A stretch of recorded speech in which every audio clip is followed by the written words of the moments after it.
Assalamualaikum warahmatullahi wabarakatuh. Perkenalkan, nama saya Sylvia Maulida Herman dengan NIM 2303699. Di sini saya akan menjelaskan analisa kandungan zat dalam suatu sampel.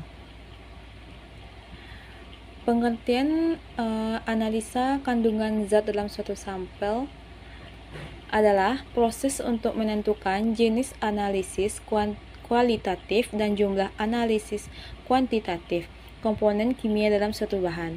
Proses ini penting untuk mengetahui karakteristik bahan dalam berbagai bidang seperti farmasi, lingkungan, dan industri makanan. Ada 3 prinsip. Yang pertama yaitu reaksi kimia. Mengidentifikasi zat berdasarkan reaksi. Ada 3 prinsip. Yang pertama yaitu reaksi kimia. Mengidentifikasi zat berdasarkan reaksi spesifiknya dengan reagen tertentu.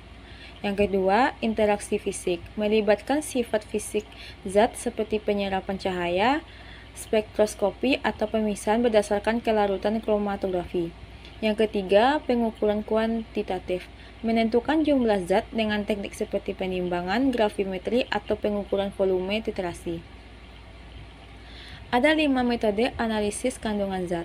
Yang pertama, gravimetri atau metode penimbangan, volumetri titrasi, spektroskopi, kromatografi, elektrokimia. Pengertian gravimetri adalah metode analisis yang mengukur massa suatu zat setelah dilakukan pemisahan atau pengendapan. Dalam metode ini, zat yang ingin dianalisis diubah menjadi bentuk padat yang dapat dipisahkan dan ditimbang untuk mengetahui jumlahnya. Contohnya, mengukur kadar sulfat dalam air dengan pengendapan barium sulfat BaSO4 yang terbentuk setelah penambahan barium klorida ke dalam sampel yang mengandung ion sulfat. Yang kedua yaitu volumetri. Volumetri adalah metode yang digunakan untuk menentukan konsentrasi suatu zat dengan mengukur volume larutan reagen yang dibutuhkan untuk bereaksi dengan zat dalam sampel.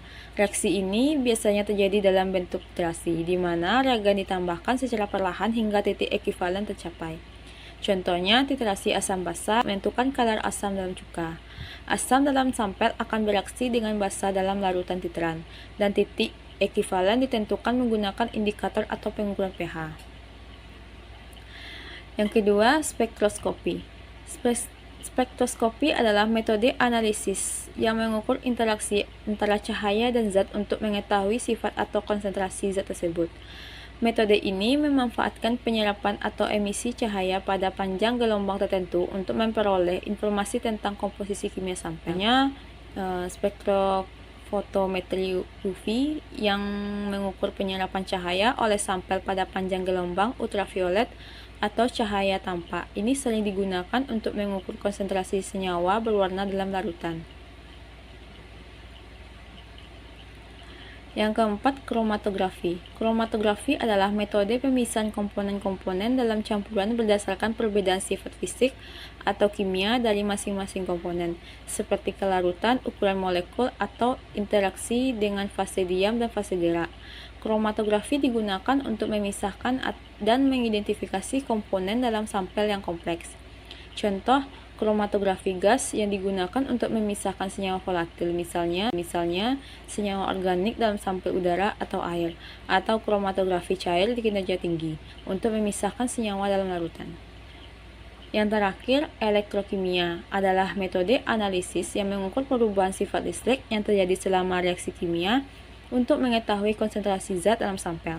Metode ini sering menggunakan pengukuran potensial atau arus listrik untuk menentukan keberadaan dan jumlah analit. Contohnya, voltammetri yang digunakan untuk mengukur konsentrasi logam berat seperti timbal atau merkuri dalam sampel air, dengan mengukur arus yang dihasilkan oleh reaksi elektrokimia antara logam dan elektroda. Pembahasan analisis kandungan zat dalam sampel bertujuan untuk mengetahui jenis dan jumlah zat di dalamnya. Proses ini melibatkan persiapan sampel seperti pelarutan atau pengendapan, diikuti dengan penerapan metode yang sesuai seperti gravimetri, titrasi, spektroskopi, kromatografi, atau elektrokimia. Hasil analisis digunakan untuk berbagai keperluan seperti kontrol kualitas, pemantauan lingkungan, atau penelitian ilmiah.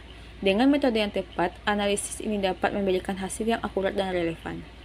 Kesimpulannya adalah analisis kandungan zat dalam suatu sampel adalah proses penting komposisi bahan secara kualitatif dan kuantitatif. Pemilihan metode yang tepat dan validasi yang cermat akan analisis yang akurat dan dapat diandalkan. Yeah, Bobby Valentino.